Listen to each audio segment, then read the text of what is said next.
प्रिया यादव और आज हम बात करेंगे पॉलीमर पे लेक्चर नंबर 2, जिसमें हम पढ़ेंगे पॉलीमर्स का क्लासिफिकेशन। तो आइए पढ़ते हैं हम पॉलीमर्स का classification on the basis of origin. इसमें आता है सबसे पहले natural polymer. These are the polymers which occur in nature, these are also known as biopolymers. मतलब जो पॉलीमर्स नेचर में एग्जिस्ट करते हैं या खुद पाए जाते हैं नेचुरली, उसे हम नेचुरल पॉलीमर कहते हैं। नेचुरल पॉलीमर्स को बायोपॉलीमर्स भी कहा जाता है। इसका एग्जाम्पल है natural silk, cellulose, starch, protein etcetera. Semi synthetic polymer, these are chemically modified natural polymer और these are the polymers which are made from natural polymers. वो पॉलीमर्स जो कि नेचुरल पॉलीमर्स की हेल्प से बनाए जाते हैं, या अगर नेचुरल पॉलीमर्स को हम केमिकली मॉडिफाई करते हैं तो जो पॉलीमर्स हमें मिलते हैं उसे हम सेमी सिंथेटिक पॉलीमर कहते हैं। इसका एग्जाम्पल है cellulose nitrate, cellulose acetate, vulcanised rubber etcetera. Synthetic polymer, polymers which have been synthesised in laboratory are known as synthetic polymers. वो पॉलीमर जो कि लेबोरेटरी में सिंथेसाइज किए जाते हैं, या यूँ कहें कि जो पॉलीमर्स ह्यूमन ने अपने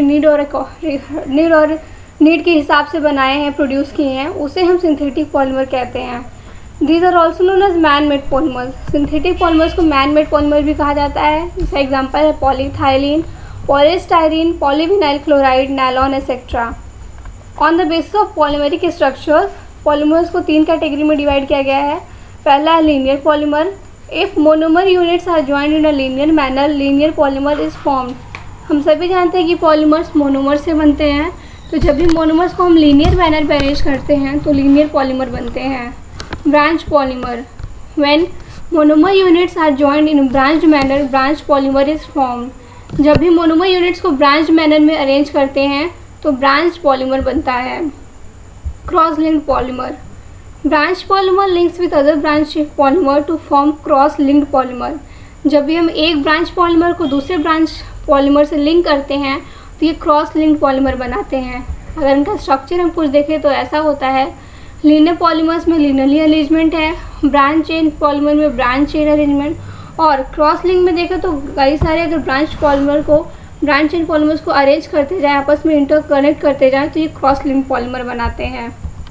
मोड ऑफ पॉलीमराइजेशन, इसमें सबसे पहले आता है हमारा addition polymer.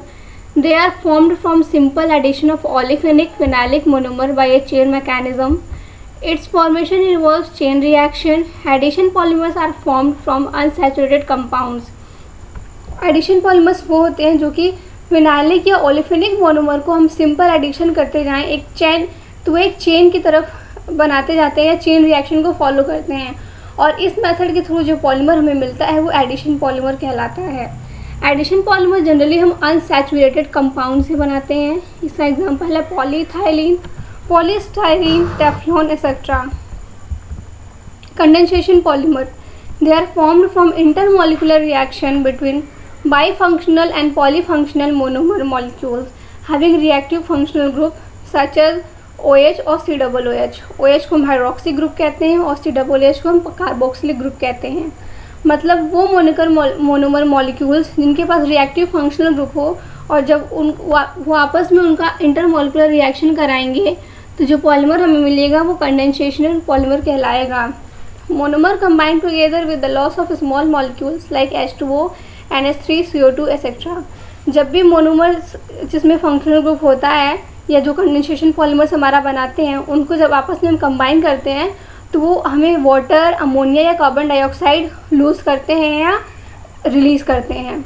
It's formation does not involve chain reaction. Condensation polymers के फॉर्मेशन में चेन रिएक्शन नहीं इन्वॉल्व होता है। इसका एग्जाम्पल है polyamide, polystyrene, nylon etcetera. On the basis of thermal responses, polymers are classified into 2 categories. The first one is thermoplastic polymer. Those polymers which become soft on heating and hard on cooling are known as thermoplastic polymer. वो polymers जिसको जब हम heat करें तो soft हो जाए, but again वो cool होने पर फिर से हार्ड हो जाए, वो थर्मोप्लास्टिक पॉलीमर कहलाता है। They are form by addition polymerisation. Thermoplastic polymers addition polymerisation के मेथड से बनते हैं। They are usually soluble in some organic solvents. Thermoplastic polymers generally organic solvents में सॉल्युबल होते हैं। इसका एग्जाम्पल है polystyrene, PVC, nylon etcetera. Thermosetting polymer, The polymers which undergo changes on heating and convert themselves into an infusible mass are known as thermosetting polymer. On prolonged heating, however, they burn. They are formed by condensation polymerization. They are insoluble in almost all organic solvents.